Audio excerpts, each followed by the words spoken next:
ముందుగా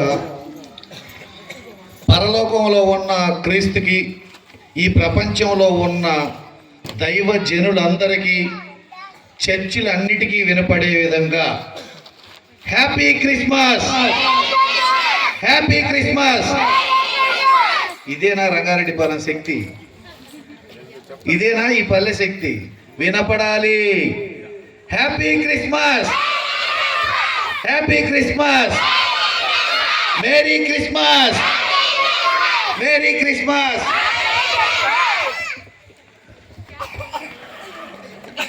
ఈరోజు ఈ పల్లెలోకి వస్తుంటే ఈ పసి హృదయాలు నన్ను ఆహ్వానించిన తీరు, ఈ పల్లెను చూస్తుంటే ఒక 30 ఏళ్ల క్రితం నేను కన్న కల ఈ పల్లె రూపుదిద్దుకుంది అనడంలో నేను చాలా సంతోషపడుతున్నాను. ఇక్కడ ఉన్న పెద్దలకు తెలుసు, ఎన్నో కష్టాలు, ఎన్నో నిర్బంధాలు, ఎన్నో ఆంక్షలు, ఎన్నో అన్టచబిలిటీ వ్యవహారాలు, వాటన్నిటినీ, ఆ అడ్డంకులన్నిటినీ, ఆ కంచెలన్నిటినీ దాటుకొని ఈరోజు ఈ స్థితికి ఇక్కడికి రాగలిగామంటే మనందరితో పాటు మనల్ని వేరే ఊరు నుంచి వచ్చి ఆ దైవ వాక్కుతోటి, ఆ బైబుల్ తోటి ఇక్కడికి వచ్చి మనలో ఉన్న అనేక వ్యసనాలని పారదోలి దైవ మార్గం వైపు నడిపించి గొప్ప స్థితికి చేర్చడానికి మార్గాలు వేసిన ముందుగా ఈ ఫాస్టర్ గారికి మా గ్రామం తరపున, మన పల్లె ప్రజల తరపున కృతజ్ఞతలు తెలియజేస్తున్నాను. ఎందుకు ఈ మాట చెప్తున్నానంటే, చాలా కార్యక్రమాల్లో నా దైనందిన జీవితంలో చాలా చర్చిలకు వెళ్తుంటాను, చాలా సెమీ క్రిస్మస్లకు వెళ్తుంటాను, వేడుకలకు వెళ్తుంటాను, అనేక ప్రాంతాలు వెళ్తుంటాను, అనేక చోట ఉపన్యాసాలు చెప్తుంటాను. కానీ ఎక్కడా లేని ఒక ప్రత్యేకత ఈ ఫాస్టర్ గారిలో నేను చూశాను. అన్ని చర్చిల్లో వాళ్ళు వస్తారు, ఏదో బైబిల్లో వాక్యాలు చెప్తారు, వాళ్ళ జీవితానికి వాళ్ళు వెళ్ళిపోతారు, వీళ్ళ జీవితానికి వీళ్ళని వదిలేసి చూసినవి నేను చాలామంది ఫాదర్స్ని, చాలామంది ఫాస్టర్స్ని చూశాను. కానీ ఈయన ప్రత్యేకంగా ఈ పల్లె నా పల్లె, ఈ బిడ్డలు నా బిడ్డలు, ఇక్కడ ఉన్న ప్రజలందరూ నా సహోదరులు అని ఒక సొంత భావనతోటి అంకితమైపోయి, లీనమైపోయి, మిమ్మల్ని అందరినీ ఆ దైవ సన్నిధిలో, ఆ దైవ వాక్కులకి లీనం చేసిన గొప్ప గుణాలు ఉన్న వ్యక్తి అని ఖచ్చితంగా చెప్పక తప్పదు. ఎందుకంటే నేను ఎంతోమందిని చూశాను కూడా. అట్లానే ఈ క్రమశిక్షణలోకి వచ్చిన వాళ్ళు ఈ పల్లెలోనే ఫాస్టర్స్గా ఎదిగి మరో గ్రామాలు వెళ్ళి, మరో చోట్లకు వెళ్ళి ఈ దైవ వాక్కుని బోధిస్తూ గొప్ప స్థితికి ఎదిగిన మన మక్కెర చెనకోడేశను కూడా చూస్తుంటే నాకు సంతోషం వేస్తుంది. మన పల్లె నుంచేనా, మన గ్రామం నుంచేనా ఈ దైవవాక్కు నేర్చుకొని మరో 10 మందికి బోధించే స్థితికి ఎదిగాడు అంటే నాకు చాలా సంతోషం వేస్తుంది. అట్లనే ఇక్కడున్న పిల్లలందరూ, అక్కడున్న యువకులందరూ అత్యద్భుతంగా చదువుకొని అత్యున్నత స్థానాల్లో రాణించి, మేము ఇక్కడ చాలామంది క్రీస్తుని నమ్ముకొని, బైబిల్ నమ్ముకొని, చదువుకొని ఎంఆర్ఓల దగ్గరికి, ఎండిఓల దగ్గరికి వెళ్ళి వాళ్ళకి నమస్కారాలు పెడుతుంటాం. అలా నా పల్లె నుంచి ఎందుకు వెళ్ళకూడదు, నా బిడ్డలు ఎందుకు వెళ్ళకూడదు, నా గ్రామం నుంచి ఎందుకు వెళ్ళకూడదని నేను ఎప్పుడు నిరంతరం ఆలోచిస్తూ ఉంటాను.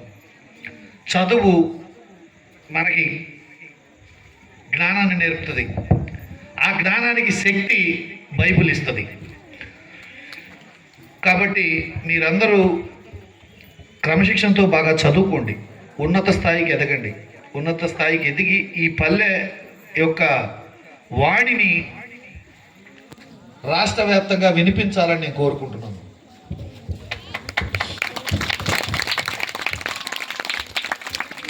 ఇక ముఖ్యంగా క్రీస్తు జీవితం గురించి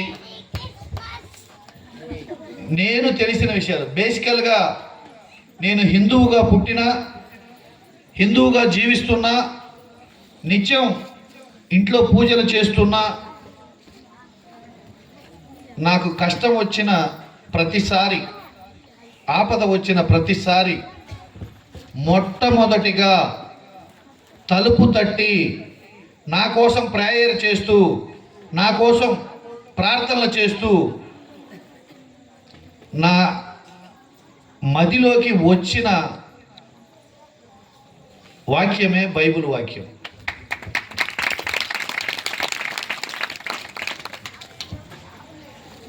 ఈ గ్రామంలో 4-5 కూటములు ఉన్నాయి, ఎవరి సంఘం వాళ్ళు నడుపుకుంటున్నారు. కానీ గుళ్ళు కూడా 5-6 గుళ్ళు కూడా ఉన్నాయి. ఈ సంఘాల వాళ్ళు ఎప్పుడు కూడా, అయ్యా నీ కోసం ప్రార్థన చేశాం, నీ కోసం ఆశీర్వచనాలు ఇస్తున్నాం, నువ్వు ఉన్నత స్థితికి ఎదగాలని నాకు కనపడినప్పుడల్లా వాళ్ళు చెప్తుంటే నా కోసం ఇంతమంది ప్రార్థనలు చేస్తున్నారు అంటే నేను ఎంత అదృష్టవంతుడిని అనుకుంటాను. కానీ నేను హిందువుగా నిత్యం పూజలు చేస్తూ గుడికి వెళ్తే నాకు ఏ పూజారి నీ కోసం పూజ చేశానని చెప్పలా. ఏ పూజారి నీకు పూజ చేశానని చెప్పలా. నాకు ఇష్టమయ్యి నేను కొబ్బరికాయో అవో తీసుకెళ్తే వాళ్ళు అప్పుడు గోత్రనామాలు చదివి అప్పుడు నా కళ్ళెదురుగా పూజ చేసి కానికేపించుకొని ఒక శటకోపం పెట్టి పంపించారు. ఇది వాస్తవాన్ని ఇప్పుడు బైబిల్లో ఒక వాక్యం ఉంది, జరిగిన విషయాల్ని మనం దైవ సన్నిధిలో ఒప్పుకుంటే పాప పరిహారం జరుగుతుంది అని. వాస్తవేనది. అట్లనే ఇక క్రీస్తు జీవితానికి వద్దాం. నేను గమనించిన విషయాలు, అనేక మంది దేవుళ్ళని, బైబిలు, భగవద్గీత, భాగవతం, ఖురాను వీటన్నిటిని మనం ఒకసారి పరిశీలించి చూసినట్టే క్రీస్తు జీవితంలో ఆయన పుట్టుక కష్టంలో పుట్టాడు.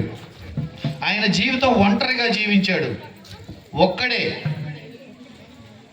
కష్టాలు, మంచి చేస్తుంటే విమర్శించటం, దూషించటం, దాడి చేయటం, రాళ్లతో కొట్టడం, చివరికి ఆయనకి మరణ శిక్ష వేసి, సిలువ వేసి, కాళ్ళకి, చేతులకి, తలకి మేకులు కొట్టి, ముళ్ళ కిరీటం పెట్టి సిలువని మోపించిన సందర్భంలో కూడా ఆయన ముఖంలో చిరునవ్వు చెదరలేదు, ఆయన ఓపిక నశించలేదు, ఆయన ప్రేమ తగ్గలేదు.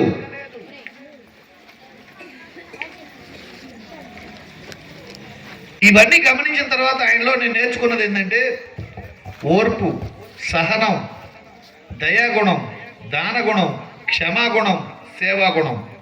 ఇవన్నీ ఆయన జీవితంలో ఆయన జీవితాన్ని చూసి ఆయన గురించి చెప్పిన వాళ్ళ బైబిల్ చదివిన పెద్దలందరూ చెప్పిన దాన్ని బట్టి నాకు అర్థమైన విషయం, మనం క్రమశిక్షణగా ఉంటే, మనం ఓర్పుతోటి ఉంటే, మనం సహనంతో ఉంటే, సమాజం పట్ల ప్రేమతో ఉంటే, సమాజం పట్ల సేవాగుణంతో ఉంటే, దయాగుణంతో ఉంటే, దానగుణంతో ఉంటే, ఆ యేసుక్రీస్తే మన దగ్గరికి వచ్చి మనకు శక్తినిస్తాడు అనడంలో నేను ఇంతవరకు నమ్ముతున్న సత్యం.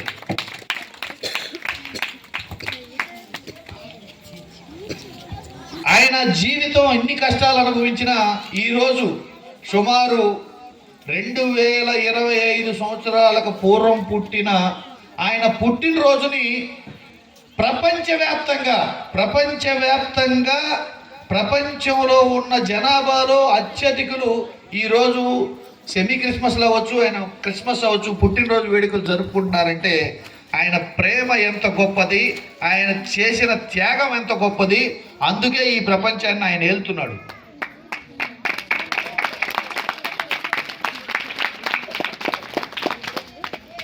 ఇంకొకటి కూడా మీరు గమనించాలి, ఈ ప్రపంచాన్ని ఏలే అగ్రగామి దేశాలు మొత్తం కూడా మీరు పరిశీలించి చూస్తే క్రీస్తు బిలీవర్సే.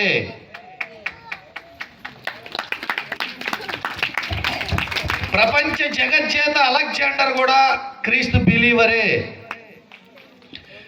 ఈరోజు ఈ రాష్ట్రంలో అత్యధికంగా కీర్తింపబడి క్రీస్తు బిలీవరే. అంతెందుకు, ఈ దేశం మొత్తం ఏకమై కటకటాల వెనక పెట్టి, చెరసాల్లో పెట్టి, ఒంటరిని చేసి అక్రమ కేసులు పెట్టి ఆయన్ని వేధించి అసలు బ్రతుకుతాడా, బయటికి వస్తాడా అన్న సందేహం కలిగిన రోజుల్లో కూడా నేను నమ్మిన విషయం ఏంటంటే, ఆయన క్రీస్తు బిలీవర్ కాబట్టే దైవశక్తి ఆయన వెన్నుంటి, దైవజనులు ఆయన వెన్నుంటి ఆయనకి రాజ్యాధికారం అప్పచెప్పారు అనేది నేను నమ్ముతాను. ఆయనే జగన్మోహన్ రెడ్డి గారు. ఆ జగన్మోహన్ రెడ్డి గారి పుట్టినరోజు కూడా మరి కొన్ని గంటల్లో జరగబోతుంది. 25 క్రీస్తు పుడితే 21వ తారీఖు ఆయన పుట్టాడు.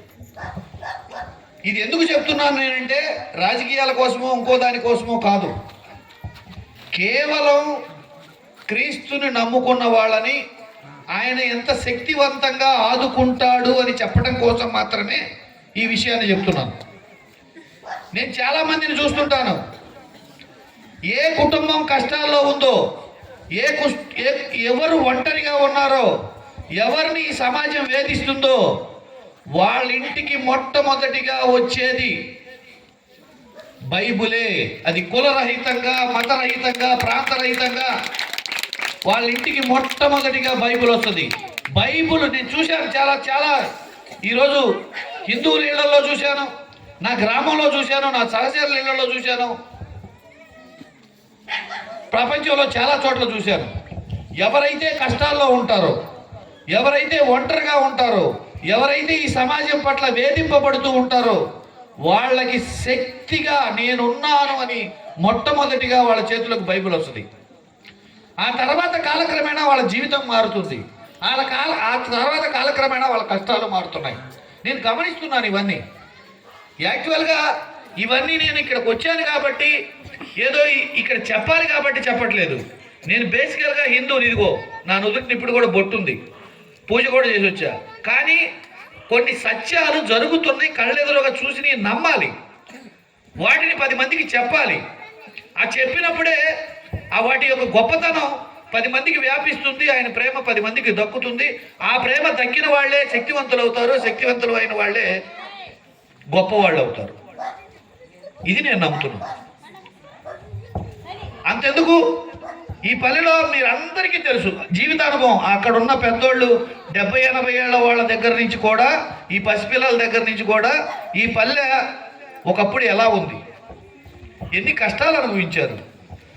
ఎప్పుడైతే మీరు క్రీస్తుని నమ్మి ఇక్కడ ఒక చిన్న గుడిసెలాగా వేసుకొని మీరు ప్రార్థనలు మొదలు పెట్టారో, ఆ తర్వాతే కదా మీ జీవితాల రూపురేఖలు మారిని, ఈ పల్లె రూపురేఖలు మారిని. ఈ పల్లె రూపురేఖలు మారిన సంగతి మీకు అందరికీ తెలియదా? మీకు అనుభవం కాలేదా? అవునా కదా? పలకరే. అట్లనే మనం ఒకదాన్ని నమ్మి సంపూర్ణంగా చేయగలిగితే ఖచ్చితంగా విజయం సాధిస్తాం. మీలో నాకు నచ్చిన గుణం ఐకమత్యం. ఈ ఐకమత్యం అన్ని కుటుంబాలలో, అన్ని వ్యవస్థలలో, అన్ని సంఘాల్లో ఉంటే సాధించలేనిదంటూ ఏమీ లేదు అనేది నేను నమ్ముతున్నా.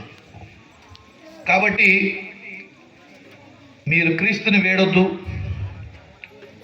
అలాగే ఈ ఫాస్టర్ని వేడొద్దు, ఈ పల్లెని వేడొద్దు.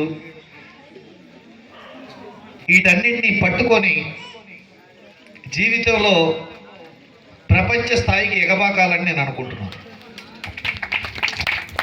ఇక మీ అందరి ఆశీస్సులతోటి నాకు సెలవు ఇప్పించాలని కోరుకుంటున్నాను. చప్పట్లు కొడదాం. Thank you sir. చాలా మంచి విషయాలు క్రీస్తు జన్మం గురించి చెప్పారు. మీ కొరకు, మీరు చేస్తున్న ప్రయాణాల కొరకు, మీరు చేస్తున్న పోరాటం కొరకు మేము మా వ్యక్తిగతంగా సంఘం మీ కొరకు ఎప్పుడు ప్రార్థన చేస్తుంటుంది. మీరు రావటం మాకు చాలా సంతోషం. మీకు మా సంఘం తరపున, మా తరపున హృదయపూర్వకమైన వందనాలు. క్రిస్మస్ యొక్క మరి సందేశం, శుభాకాంక్షలు మీకు తెలియజేస్తున్నాను. మీరు ఇంకా మంచి ఆరోగ్యంతో, క్షేమంగా ఉండి, ఆరోగ్యము ఆయుష్కాలంతో ఉండాలని ప్రేమతో దేవుని పేట మీకు తెలియజేస్తున్నాం. మంచిది. సేవకులు అందరము కలిసి వారి కోసం ఒక చిన్న ప్రార్థన చేద్దాం. దైవజనులు కండ్లగుంటలో సేవ చేస్తున్న దైవజనులు రెవరెండ్ డేవిడ్ రాజు గారు డయాస్ మీదకి రావాలని కోరుతున్నాం. సేవకులందరూ కూడా వారి మీద చేయి చూపించండి, ప్రార్థన చేద్దాం. దైవజనులు ప్రార్థన చేస్తాం. పరిశుద్ధుడు అయిన తండ్రి, ప్రేమ కలిగిన దేవానికి వందనాలు. ఈ రాత్రికాల సమయంలో ఏర్పాటు చేయబడిన సెమీ క్రిస్మస్ వేడుకను బట్టి స్తోత్రాలు. ఈ సమయంలో పెద్దలు, అధికారులు ఈ యొక్క సమయంలో నిన్ను గూర్చిన సత్యాలు గుర్తెరిగి అనేక ప్రాంతాల్లో నాయన కంటితో చూసి చెవులతో విని అనుభవపూర్వకంగా ఇస్తున్న సాక్ష్యాన్ని బట్టి స్తుతిస్తున్నాం. నీ కుమారుణ్ణి మంచి ఆరోగ్యంతో నింపండి, మంచి ఆయుష్కాలమునివ్వండి. అనేక ప్రాంతాల్లో ఇంకనూ సత్యాన్ని గుర్తెరిగి ప్రకటించినట్లుగా నీ కుమారుని మీరు బలపరచమని ప్రార్థిస్తున్నాం. వారికి ఇచ్చిన కుటుంబాన్ని, వారికి కలిగిన సమస్తాన్ని, వారు చేస్తున్న ప్రయాణాలను మేలుకరంగా, క్షేమకరంగా, ఆశీర్వాదకరంగా చేయండి. నీ కుమారుడు ఇంకనూ సత్యాన్ని గుర్తెరిగి సత్య సంబంధిగా మోక్షానికి వారసున్నట్లుగా సాయం చేయమని నీ కుమారుడిని చేతులకు అప్పగిస్తూ ఆశీర్వాదకరమైన హస్తాల్లో మీరు భద్రపరచమని మరొకసారి మేము కలిసి సంతోషించి నీ గణనామాన్ని ఆరాధన చేసే భాగ్యం దయచేయమని యేసు అతి శ్రేష్టమైన నామములో స్తుతించి అడిగి వేడుకుంటున్నాం తండ్రి. Amen. Okay, thank you sir. God bless you. కూర్చోండి.